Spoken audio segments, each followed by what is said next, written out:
time. Thank you for joining. Okay, so a few days ago on TikTok, I had started telling this story about these two patients that we were taking care of. Both patients recently had cardiac surgery.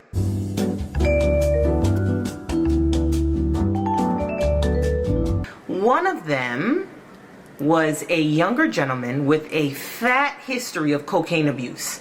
So at the time, there was no COVID. We were allowed to have visitors for each patient. And of course, that young gentleman had a visitor. It was his father. And at some point during me taking care of these patients as a nursing student, I went back in there only to discover that his father was helping him continue to take his drugs. Illegally, obviously. And I know nowadays things are different, so I got some crystal meth. I figured we could do it together as father and son. So that IV that we started so that we can do that surgery is the IV that the father was using to keep pushing those drugs. It was great. Just great. So that situation was devastating, terrible. It was taken care of. We called all the people we needed to call, and so now we can go back to focusing on the other patient that we had. So she was an older lady. And when I had went in there earlier that day to introduce myself, as I was walking out, she had family members flocking in, and it made me feel good to see that I was leaving when they were coming because I didn't like talking to family as a nursing student. I didn't know shiitake mushrooms, so I hated when they asked me questions. So now, my mentor pulls me aside, we brief, we go over the situation, we talk about the fact that it's unfortunate, but this does happen. And now we can focus on this other patient. She tells me, I still do think that you can go in there by yourself. Here's a few things that I want you to check off as you go in. Make sure you assess X, Y, Z, da-da-da-da-da-da-da. So I go in there, and most of the family members that I saw earlier that day had already left. Now it's just one grandson who's very chill, very cool, very laid back, soft-spoken. I introduce myself, I do my assessment, I walk with her, I look at her little EKG. I'm just sort of going about the motions. I'm just doing what my mentor told me to do. Because at this point, I'm just a ball of nerves. Like I said, I didn't know what I was doing. I didn't know.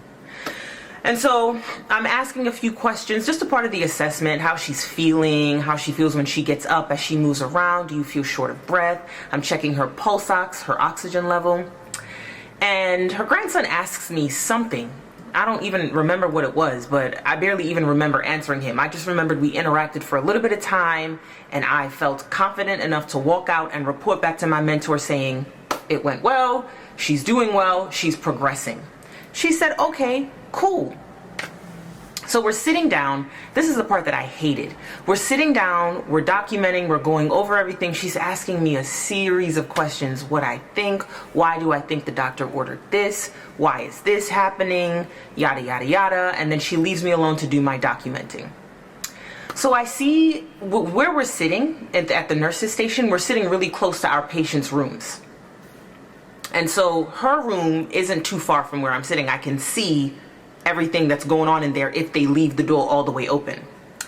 And so I see the grandson and her interacting. I see every now and then I'll look up and I'll see him do something, hand her something, show her something, the two of them just sort of being grandmother and grandson. And then eventually, once I'm done documenting, I say I'm just gonna go back in there and check on them just to see how everything is going, because now we only I just have that one patient since I'm no longer allowed to deal with the other patient at this time because of everything that's going on. So I go back in there just to say hello, just to check on her. Grandson has left. I didn't even see when he left, especially with the fact that I could have seen everything. He just sort of vanished. And she's sitting by the window looking out, and I go over to her just to ask her how she's feeling. Do you need anything? Can I get you some more water? And as I get closer, I see that she has like white stuff on her nose. And I was like, what happened? What's that on your nose? And she's like, oh, my grandson, while he was here, he just gave me some things to just help me feel a little bit better, just give me a little bit more energy. No one really goes into detail about how exhausting this can be. And I was like, yeah, it definitely is. So what was it that he gave you? What was it? Was it something that you ate? Like, what just happened? And she was like, it was just this this thing. I don't know. It kind of looked like powdered sugar. It looked like powdered sugar. What did you do with it? Why is it on your nose? And she was like, Well, he just said to just give it a shot. He said it's going to give me energy. And honestly, I'm starting to feel a little bit better. what did you have to do with it, ma'am? Like, what happened? She was like, You just told me to just take a quick sniff. Just sniff. Really quickly. oh. So it went in your nose, not in your mouth, not, anywhere else, just in your nose. That's great. That's exceptional. The second time today, the only two patients that I was taking care of on this unit as a nursing student, both of them are taking drugs. This poor lady has no idea. Or at least, I don't know, maybe I was just being naive. But she really did, she was a great actress if she really did know what was going on. So I was like, okay, well, you just hang tight. You just sit still, stay right there, don't go anywhere. And immediately, just as I said that, I look at the monitor and I see that her heart rate is going up. Cocaine It's a hell of a drug. is a drug that the heart is incredibly sensitive to. It's immediately, you just had cardiac surgery. Your heart is in a very vulnerable state. So I'm looking at the monitor that is in the room and I'm seeing her heart rate go up. And I'm seeing her begin to behave completely different before me. And I'm panicking. And of course, at the nurse's station, they have a monitor. They can see it as well. So in comes Christina. What's going on? What happened? Why is her heart rate so high? It's like 150 now. 150. I was like, well, she just told me that her grandson gave her something to snort. And since it's still on her nose, I'm pretty sure we know what it is. So now we have another situation. We have to call security. We have to find someone to find the grandson. We have to call everybody. The surgeon comes into the room. The cardiologist comes into the room. Heart rate spiking.